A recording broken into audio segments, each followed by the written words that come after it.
মানদান হীৰা Chaliha হাজৰিকানী ডাঙৰীয়ানী rifle কেন্দ্ৰ সমিতিৰ সম্পাদক ৰুতুসাগৰ বুঢ়াগোহাঁই অসমীয়া জাতীয় সূৰ্যৰ প্ৰতীক চালু চুকাফা দিছে আৰু প্ৰদান কৰিছে ৰাইফল কেন্দ্ৰ সমিতি সমন্বয় পত্ৰখনি পাঠ কৰে প্ৰাকমুহূৰ্তত দুৰ্গতা কৰাৰ অনুষ্ঠান দিনাংক 19 মে 2024 চন দেওবাৰ স্থান বীৰাংগনা মূলাগাভৰু ক্ষেত্ৰ ভগৱতী প্ৰসাদ বৰুৱা পৌৰ উচ্চতৰ মাধ্যমিক বিদ্যালয়ৰ খেলপথাৰ সোণাৰী চৰাইদেউ অসম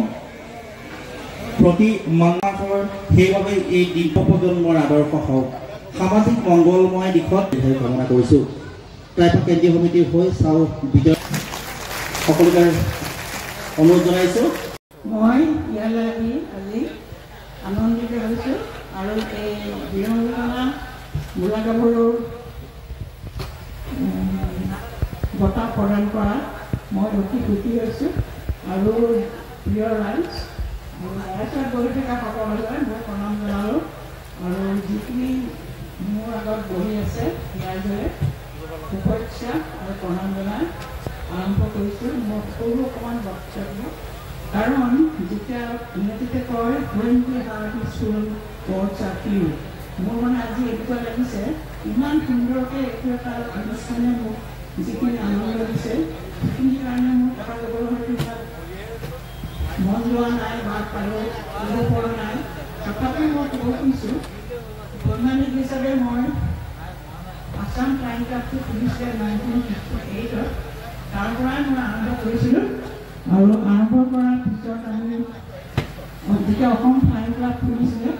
তেতিয়া আমি দেখিলোঁ যে আমি 5জন ছোৱালী আৰু 5জন ল'ৰা আমি অসম গভৰ্ণমেণ্টৰ সহায়ত আমি ট্ৰেইন চলাবলৈ শিকিছিলোঁ কিন্তু এটা কথা হ'ল কি এতিয়া কেনেকৈ ক'লে কেনেকৈ আমি কৰিম আমি ৰাতিপুৱা হ'লে এখন বাছত এখন জীৱ উঠি যাওঁ তাত আমি প্ৰথমতে যিদিনাখন মই প্ৰথম ট্ৰেইনত উঠিছোঁ সেইদিনাখন মই আগতে কেতিয়াও মই ট্ৰেইন চলোৱা নাই বা উঠা নাই সেইদিনাখন মোৰ এনেকুৱা ভাল কাৰণ হৈছিলে যে আজি যেন পৃথিৱীখন মোৰ ভৰিৰ পৰা ওলাই গৈছে সেইকাৰণে মই ভাবিলোঁ এটা বেলেগ বস্তু কাৰণ সৰুৰে পৰা মই আছিলোঁ অকণমান বেলেগ ধৰণৰ সদায় মই ল'ৰাৰ নিচিনাকৈ কাম কৰিছিলোঁ গছত উঠি মধুৰিআম পাৰিছিলোঁ তাৰপিছত মই মাছ ধৰিছিলোঁ কাপোৰ ধুই শিকিছিলোঁ সেইখিনি কৰাৰ কাৰণে মোৰ দেউতা কমলচন্দ্ৰ চেতিয়া তেখেত হৈছে কবি সাহিত্যিক অসমৰ মানুহে জানে তেখেতে মোক ক'লে চাওঁচোন কাগজত ওলাইছে বৈমাটিক যাবলৈ তই দেচোন তই পাৰি চ' মই এপ্লাই কৰিলোঁ পালোঁ তাৰপিছত 17 ঘণ্টা একেলগে প্ৰশিক্ষণ লোৱাৰ পিছত এইটো মই অকলে উঠিব পৰা হ'লোঁ সেই দিনটো মোৰ কাৰণে সদায় এটা স্মৰণীয়